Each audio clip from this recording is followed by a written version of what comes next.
कि हमारे तीसरे टर्म में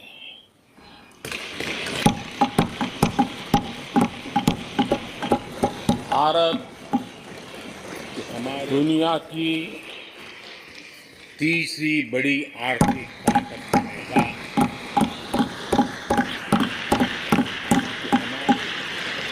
और ये मोदी की गारंटी है।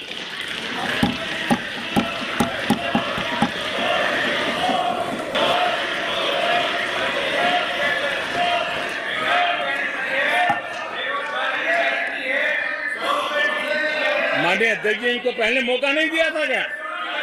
सबको मौका दिया है ना? हाँ,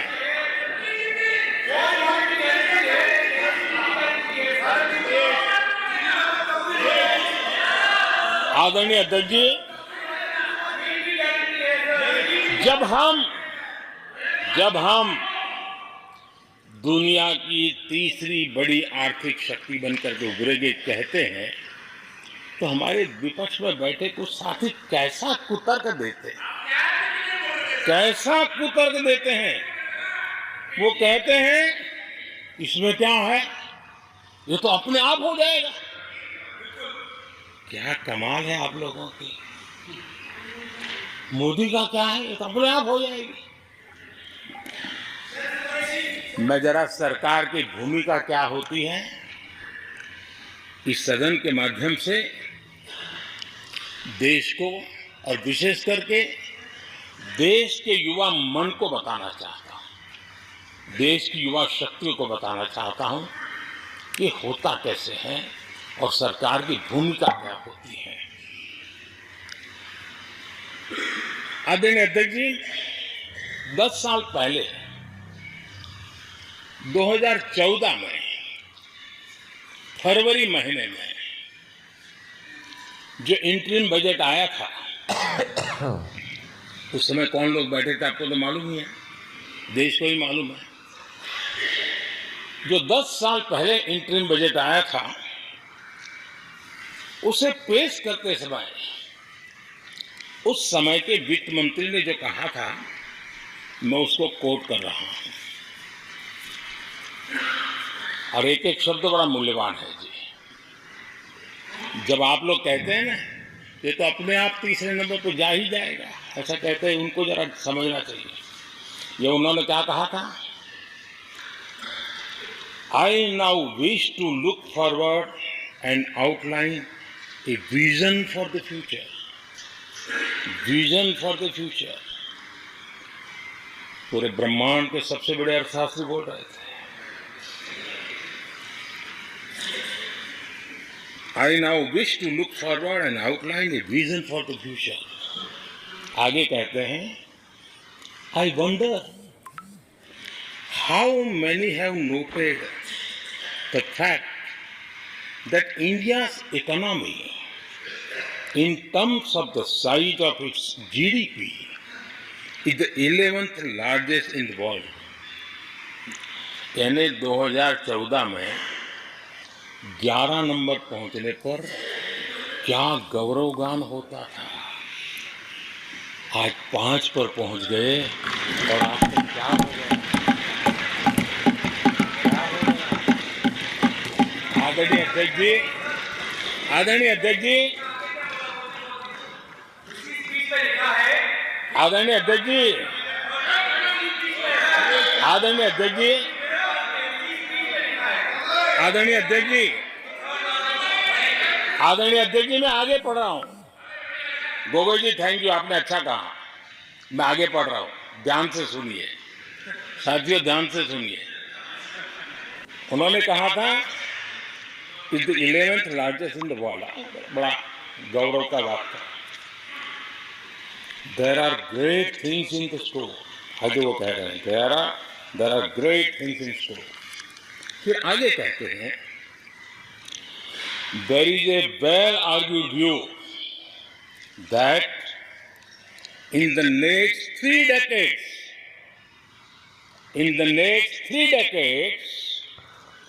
India's nominal GDP will take the country to the 3rd rank after the US and China. उस समय ये ब्रह्मांड के बड़े अर्थशास्त्री कह रहे थे कि तीसरे नंबर पर 30 साल में हम पहुंच जाएंगे। 30 साल।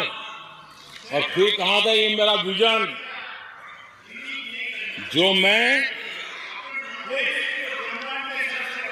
मनमोहन सिंह नहीं थे, मनमोहन सिंह नहीं थे।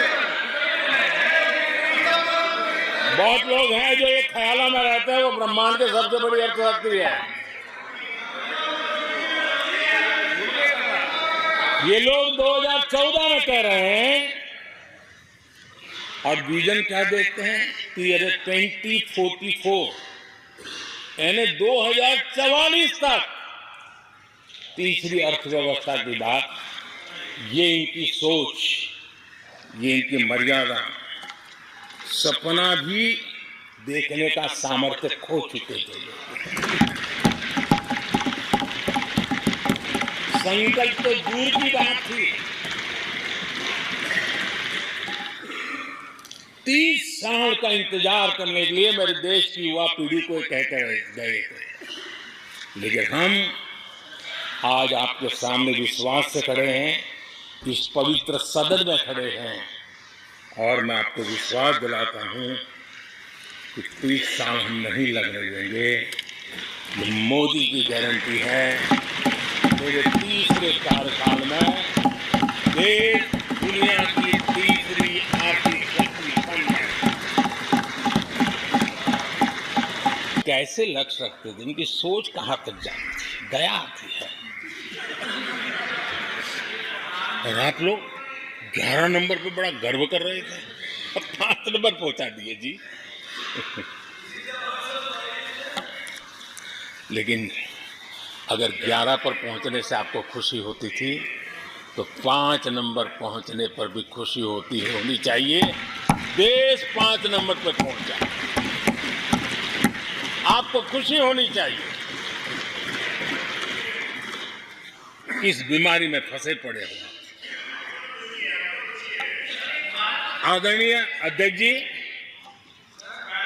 भाजपा सरकार की काम करने की स्पीड, हमारे लक्ष्य कितने बड़े होते हैं, हमारा हौसला कितना बड़ा होता है, तो आज पूरी दुनिया देख रही है।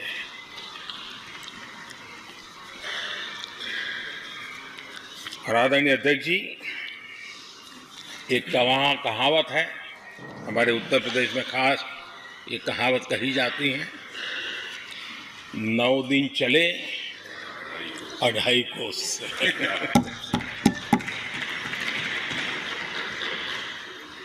और मुझे लगता है कि ये कहावत पूरी तरह कांग्रेस को परिभाषित कर देती है।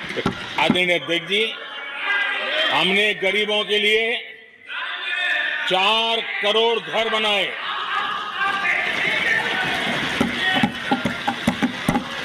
और शहरी गरीबों के लिए 80 लाख पक्के मकान शहरी गरीबों के लिए बने।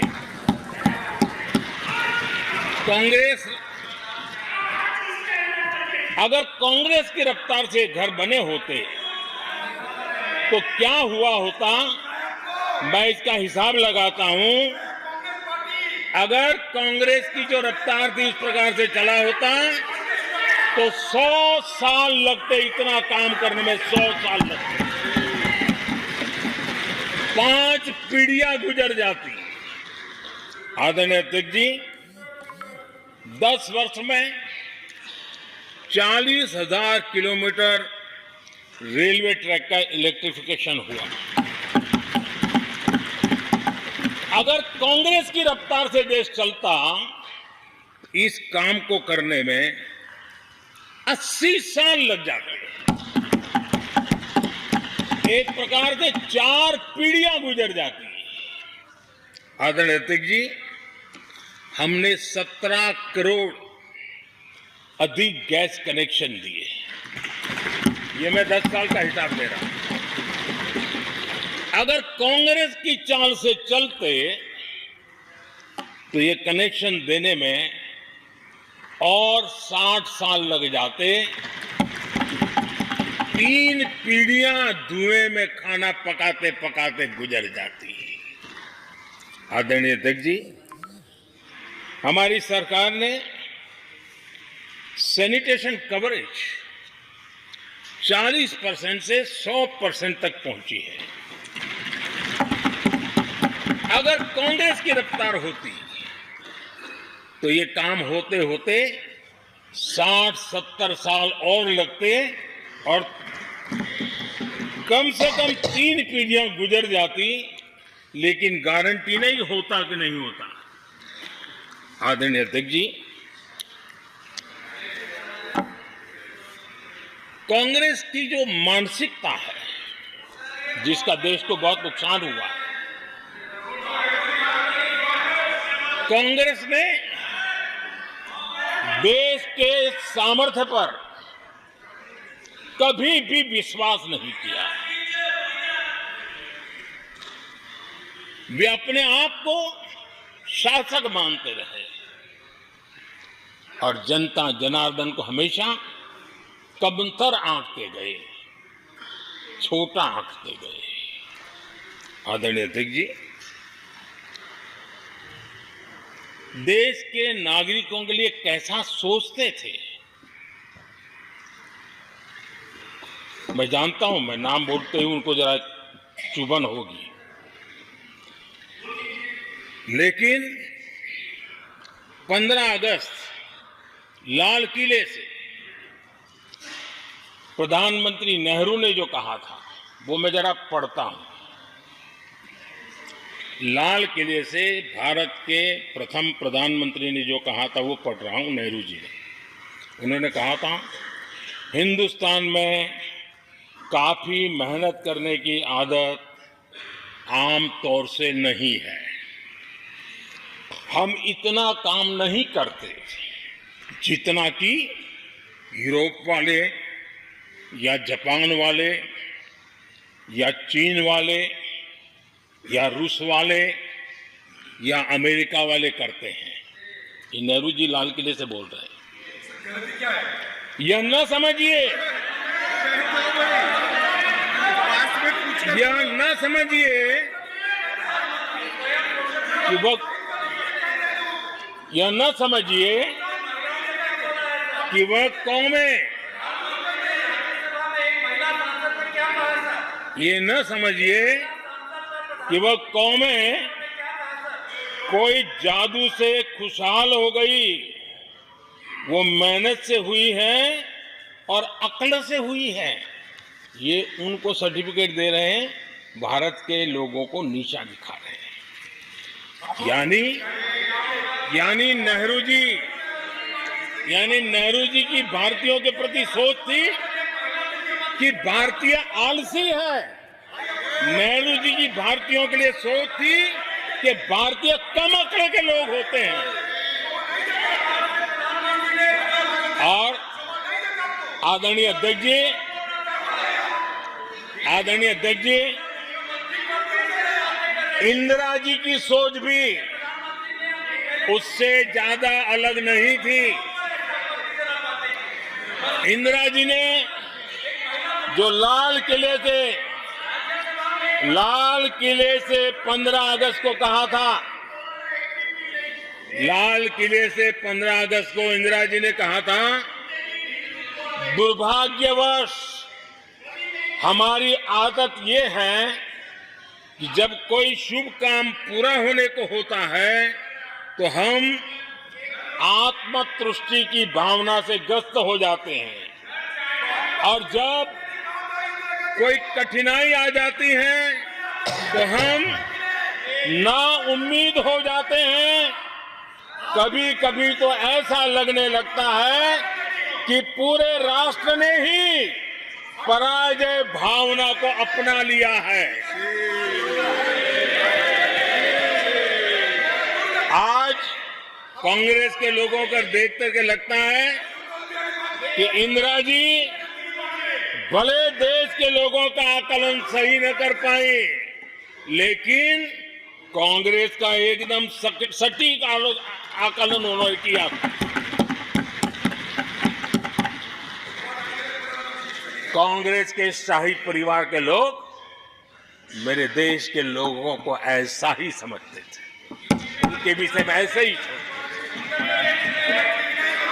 और आज भी वही सोच देखने को मिलती है। माननीय अध्यक्ष जी,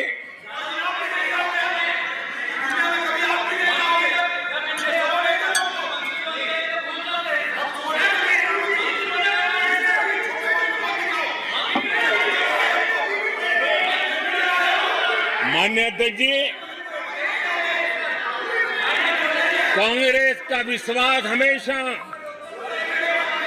सिर्फ एक परिवार पर रहा। एक परिवार के आगे वो न कुछ सोच सकते हैं, न कुछ देख सकते हैं। कुछ दिन पहले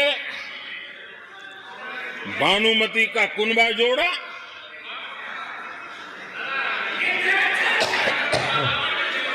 लेकिन फिर एकला चलो रे करने लग गए। कांग्रेस के लोगों ने नया मोटर मैकेनिक का काम सीखा है और इसलिए अलाइनमेंट क्या होता है उसका ज्ञान तो हो गया होगा, लेकिन मैं देख रहा हूं अलायंस का ही अलाइनमेंट बिगड़ गया। इनको अपने इस कुनबे में अगर एक दूसरे पर विश्वास नहीं है तो ये लोग देश पर विश्वास कैसे करेंगे। आदरणीय अध्यक्ष जी, हमें देश के सामर्थ्य पर भरोसा है, हमें लोगों की शक्ति पर भरोसा है। आदरणीय अध्यक्ष जी, देश की जनता ने हमें जब पहली बार सेवा करने का अवसर दिया तो हमने पहले कार्यकाल में यूपीए के समय के जो गड्ढे थे वो गड्ढे भरने में हमारा काफी समय और शक्ति लगी। हम पहले कार्यकाल में वो गड्ढे भरते रहे। हमने दूसरे कार्यकाल में नए भारत की नींव रखी और तीसरे कार्यकाल में हम विकसित भारत को निर्माण को नई गति देंगे। आदरणीय अध्यक्ष जी, पहले कार्यकाल में हमने स्वच्छ भारत, उज्ज्वला,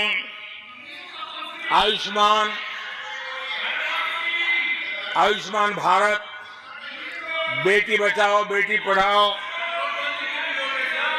उसी प्रकार से सुगम्य भारत, डिजिटल इंडिया, ऐसे कितने ही जनहित के कामों को अभियान का स्वरूप देकर के आगे बढ़ाए।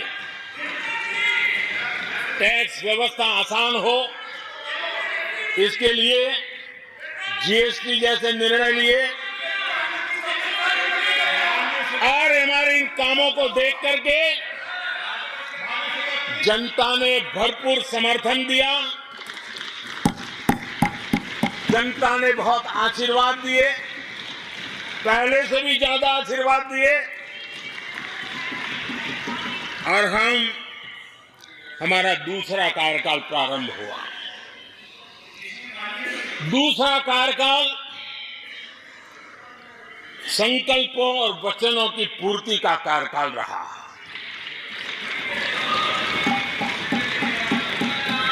जिन उपलब्धियों का देश लंबे समय से इंतजार कर रहा था वो सारे काम हमने दूसरे कार्यकाल में पूरे होते देखे। हम सब ने हम सब ने 370 खत्म होते हुए देखा।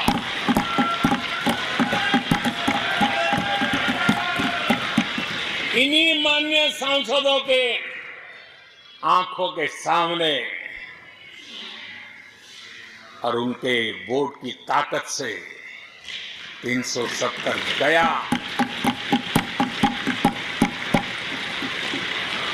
नारी शक्ति वंदन अधिनियम ये दूसरे कार्यकाल में कानून बना। आदरणीय अध्यक्ष जी, अंतरिक्ष से लेकर के ओलंपिक तक सशस्त्र बलों से संसद तक नारी शक्ति के सामर्थ्य की गुंजन है।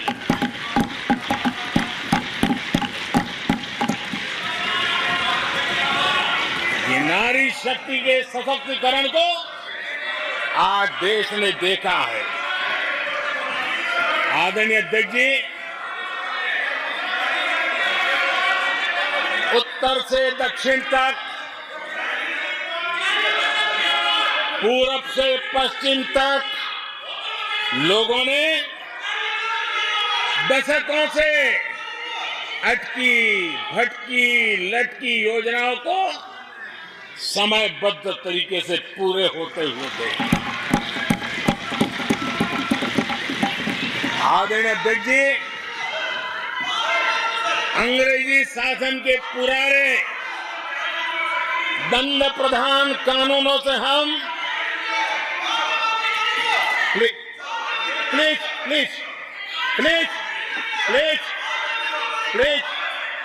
माननीय सदस्यगण, सदन के नेता बोल रहे हैं, आपको प्लीज आप समझाइए। सदन के नेता बोल रहे हैं, आपको मैंने सबको पर्याप्त समय पर्याप्त अवसर दिया था। यह तरीका गलत है, यह हमें मर्यादा बना के रखना पड़ेगा। प्लीज बैठे बैठे कोई टिप्पणी नहीं करेगा। माननीय प्रधानमंत्री जी,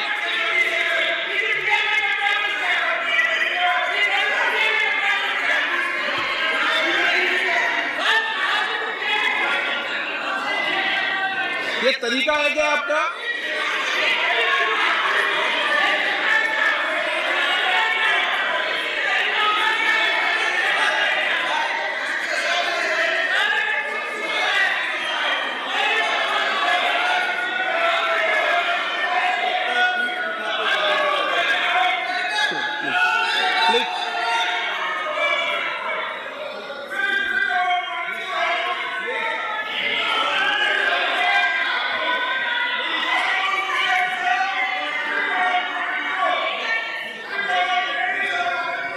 आदरणीय अध्यक्ष जी,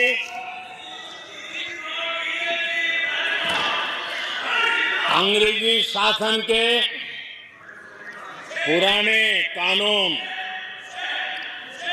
जो दंड प्रधान थे, दंड प्रधानों से के कानूनों से हट करके हमने न्याय संहिता तक प्रगति।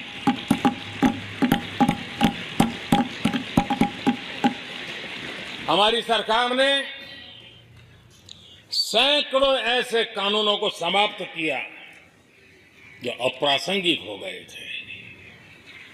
सरकार ने 40,000 से ज्यादा कंप्लायंसेस खत्म कर दिए। आदरणीय अध्यक्ष जी, भारत ने अमृत भारत और नमो भारत ट्रेनों से भविष्य की उन्नति के सपने देखे।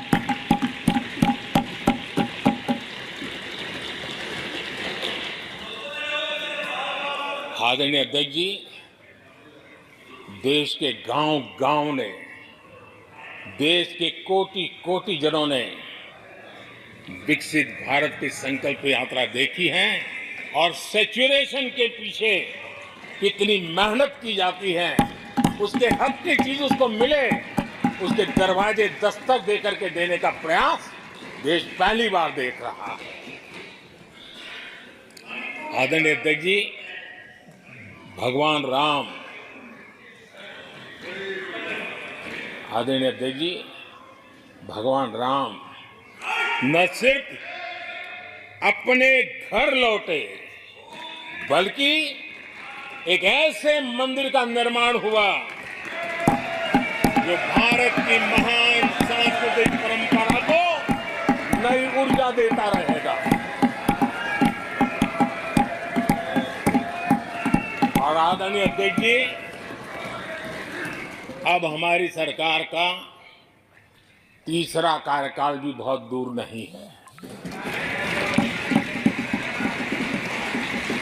ज्यादा से ज्यादा 100-125 दिन बाकी है। और अब की बार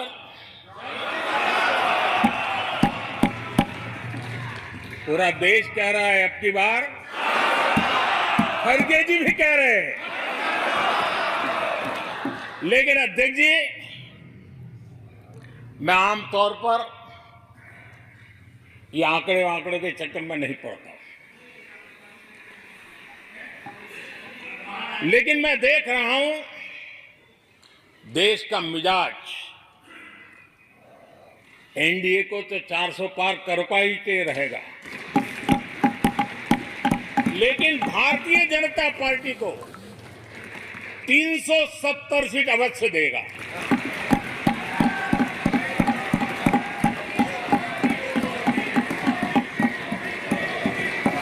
बीजेपी को 370 सीट और एनडीए को 400 पार।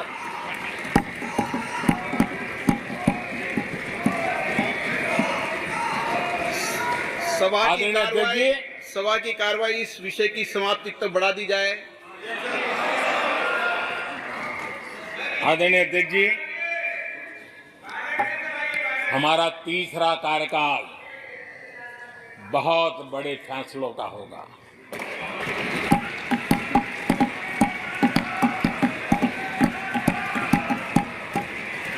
मैंने लाल किले से कहा था और राम मंदिर प्राण प्रतिष्ठा के समय भी मैंने उसको दोहराया था। मैंने कहा था देश को अगले 1000 वर्षों तक समृद्ध और सिद्धि के शिखर पर देखना चाहिए। तीसरा कार्यकाल अगले 1000 वर्षों के लिए एक मजबूत नींव रखने का कार्यकाल है।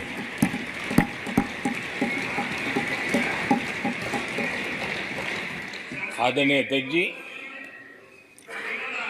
मैं भारतवासियों के लिए, उनके भविष्य के लिए बहुत ही विश्वास से भरा हुआ हूं। मेरा देश के 140 करोड़ नागरिकों के सामर्थ्य पर अपार भरोसा है, मेरा बहुत विश्वास है।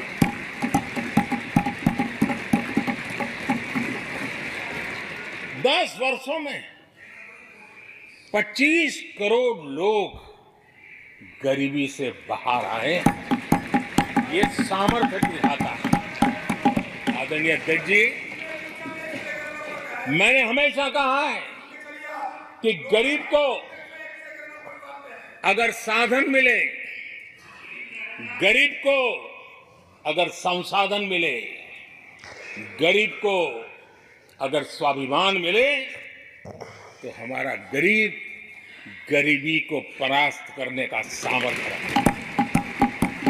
और हमने वो रास्ता चुना और मेरे गरीब भाइयों ने गरीबी को परास्त करके दिखाया है। और इसी सोच के साथ हमने गरीब को साधन दिए, संसाधन दिए, सम्मान दिया, स्वाभिमान दिया। 50 करोड़ गरीबों के पास आज बैंक खाता है, कभी वो बैंक से गुजर नहीं पाता। 4 करोड़ गरीबों के पास पक्का घर है।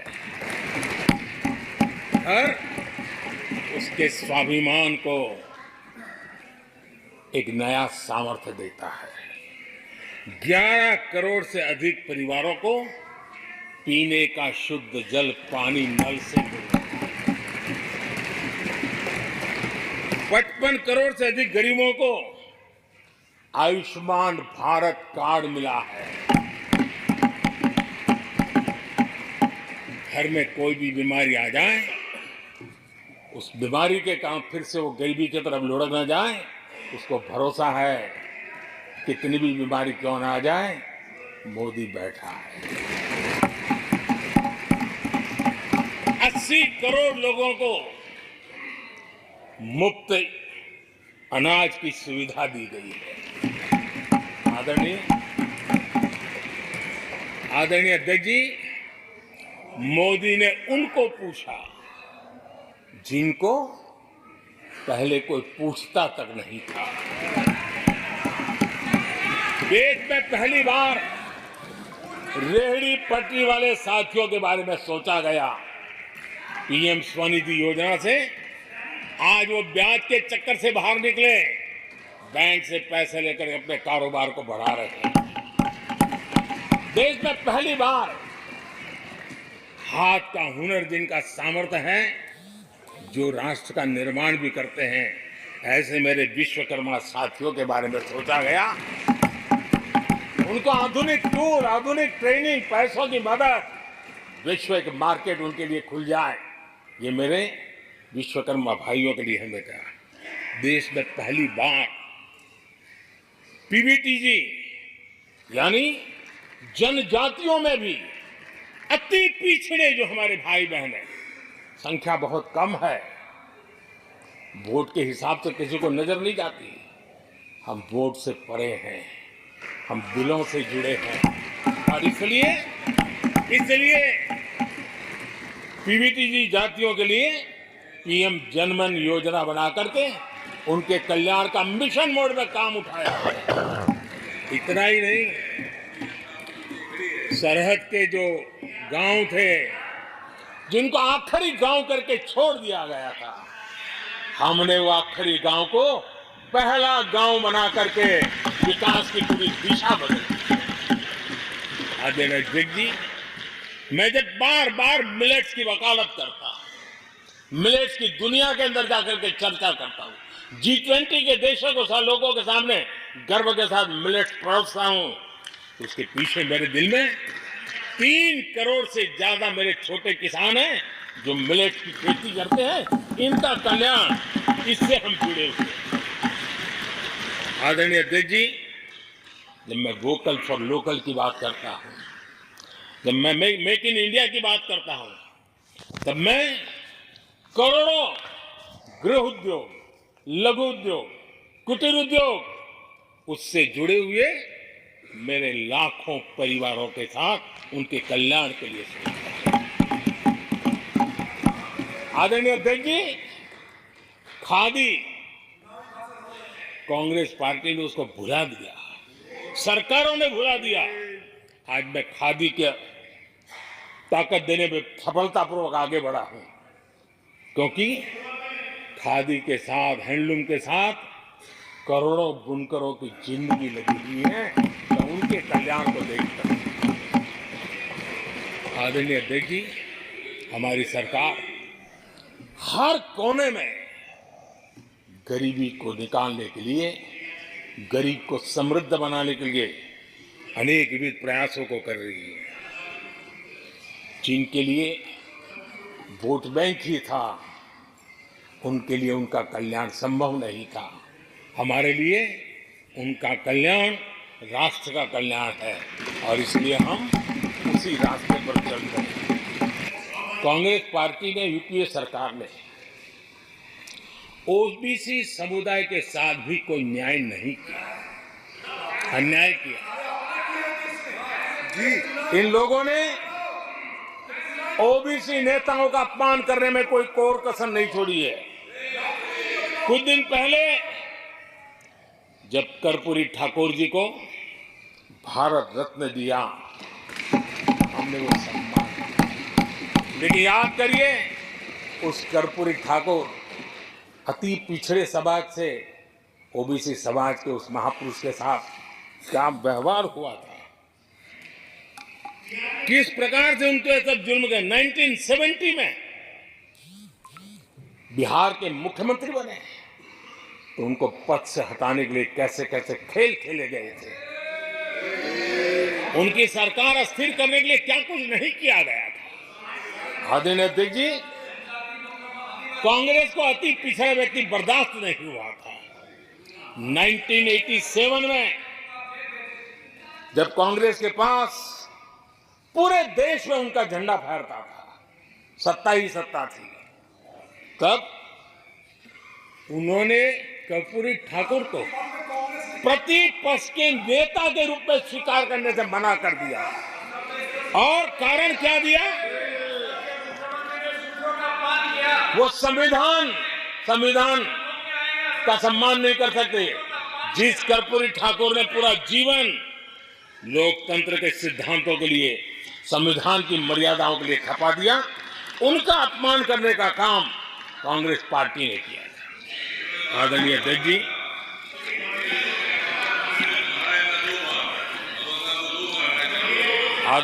जी, कांग्रेस के हमारे साथियों को आजकल इस पर बहुत चिंता जताते हैं कि सरकार में ओबीसी कितने लोग हैं, कितने पद पर कहाँ, उसके हिसाब किताब करते रहते हैं। लेकिन मैं हैरान हूं, उनको इतना सबसे बड़ा ओबीसी नजर नहीं आता है। आंखें बंद करके बैठ जाते हैं। आदरणीय अध्यक्ष जी, जरा मैं ये दुनिया भर की चीजें करते हैं, मैं कहना चाहता हूं, ये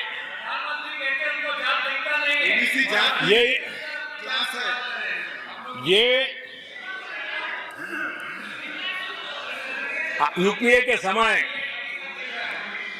एक एक्स्ट्रा कॉन्स्टिट्यूशनल बॉडी बनाई गई थी, जिसके सामने सरकार की कुछ नहीं चलती थी। नेशनल एडवाइजरी काउंसिल, जरा कोई निकाल करके देखे उसमें क्या कोई ओबीसी था क्या? जरा निकाल के देखिए। इतनी बड़ी बड़ी पावरफुल बॉडी बनाई थी और वो अपॉइंट कर रहे थे। आदरणीय अध्यक्ष जी, पिछले 10 वर्षों में नारी शक्ति के सशक्तिकरण को लेकर के अनेक विविध कदम उठाए गए। नारी के नेतृत्व में समाज के सशक्तिकरण पर काम किया गया है। आदरणीय अध्यक्ष जी, अब देश की बेटी, हिंदुस्तान में कोई ऐसा सेक्टर नहीं है जहां देश की बेटियों के लिए दरवाजे बंद हो।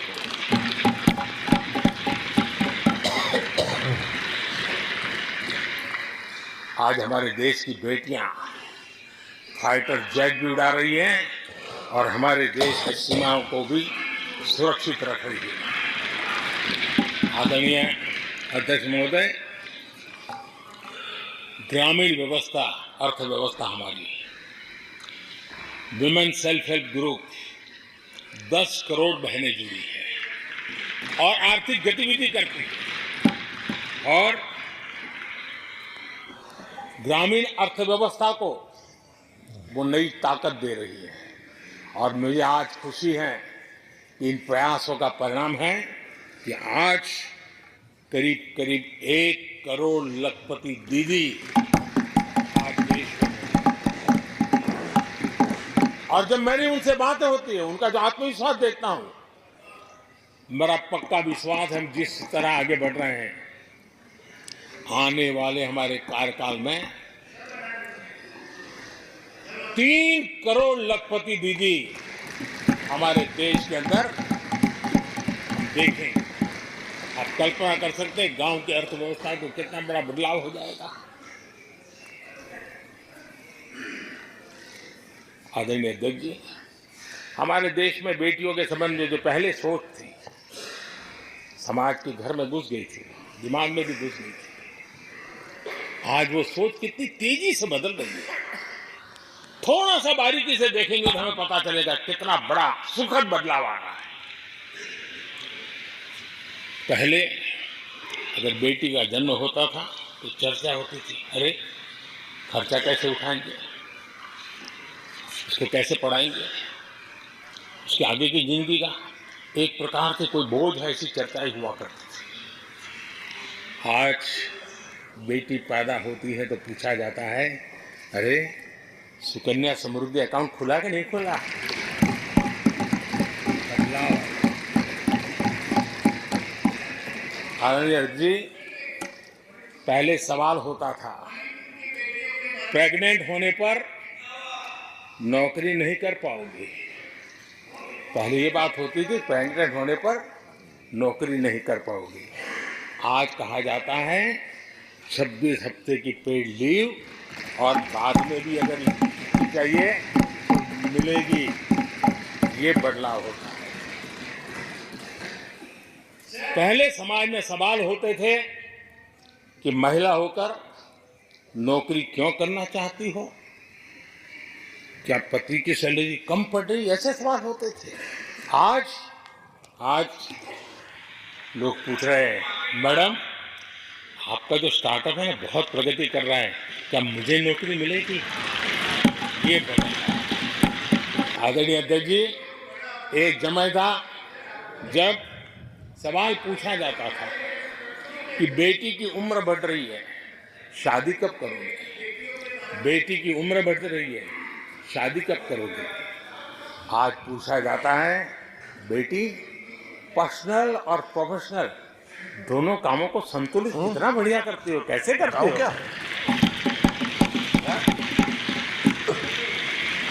आदरणीय अध्यक्ष जी, एक समय था घर में कहा जाता था इतनी दूर में आने में परेशानी कि घर के मालिक घर पे है कि नहीं है, ऐसा पूछा जाता। तो घर पहले के बुला मुखिया को लेती। बुलाइए, ऐसा कहते थे। आज किसी के घर जाते हैं तो घर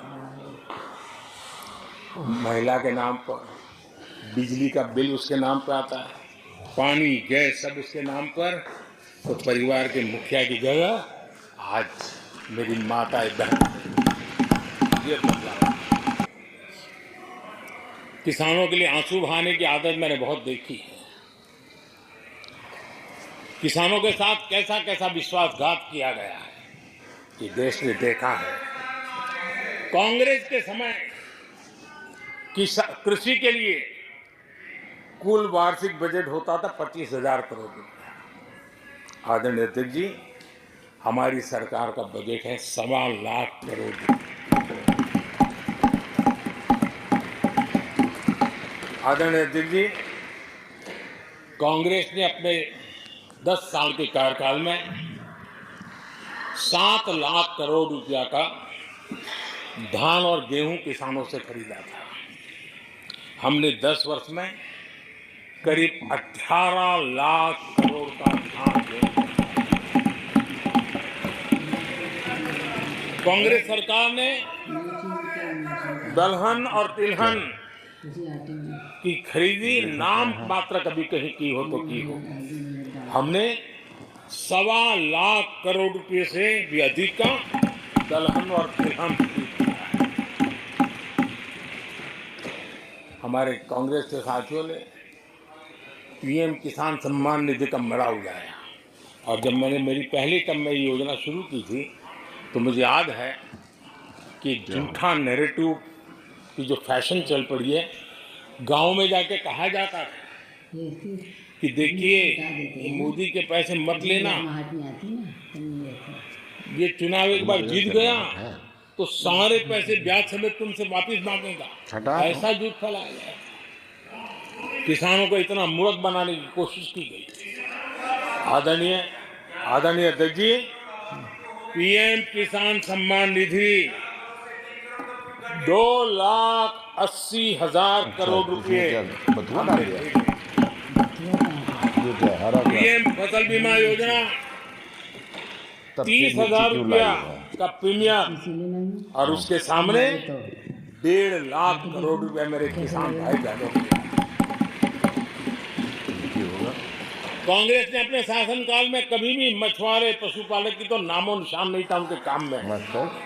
पहली बार इस देश में मछुआरों के लिए अलग मंत्रालय बना, पशुपालन के लिए अलग मंत्रालय। नमक पहली बार पशुपालक को, मछुआरों को किसान क्रेडिट कार्ड दिया गया ताकि कम ब्याज से उसको बैंक से पैसा मिल सके तो अपना कारोबार बढ़ा सके। मूल्य ज़्यादा है नहीं।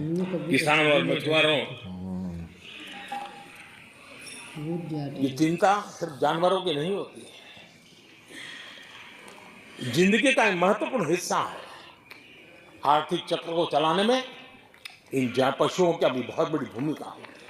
हमने फूट एंड माउथ डिसीज उससे हमारे पशुओं को बचाने के लिए 50 करोड़ से ज्यादा टीके लगाए हैं। पहले कभी सोचा नहीं। आदरणीय अध्यक्ष महोदय, आज भारत में युवाओं के लिए जितने नए अवसर बने हैं तो पहले कभी नहीं। आज पूरी वोकेबलरी बदल गई है। शब्द पूरे जो पहले कभी सुनने को नहीं मिलते, वो बोलचाल के सहज दुनिया में शब्द आ चुके हैं। भाग्यशाली आज चारों तरफ स्टार्टअप की दुनिया, चम्मच यूनिकॉर्न्स मोदी चर्चा में है। आज डिजिटल आटवानी की चम्मच यही क्रिएटर्स करता था ये, एक कुछ बहुत नहीं बड़ा था, वर्ग इसमें हमारे औकात नहीं थी। आज नितिन गडकरी गिग इकोनॉमी की चर्चा हो रही है। बीजेपी का प्रेसिडेंट था तब ये कुर्सियां युवाओं की लगाता जुबान पर और ये एकदम नए से भारत की नई वोकेबलरी है। ये नई आर्थिक भाग्य साम्राज्य आया की उसका। नई नई नितिन नई गडकरी परिवेश उसके अंडर में है। नई पहचान है। ये सेक्टर नहीं नितिन युवाओं तो के है। लिए रोजगार के लाखों नए अवसर बना रहे हैं। 2014 से पहले डिजिटल इकोनॉमी की साइज ना के बराबर, बहुत ज्यादा उसकी चर्चा भी नहीं थी। आज भारत दुनिया की डिजिटल इकोनॉमी है, अग्रणी है। लाखों युवा इससे जुड़े हैं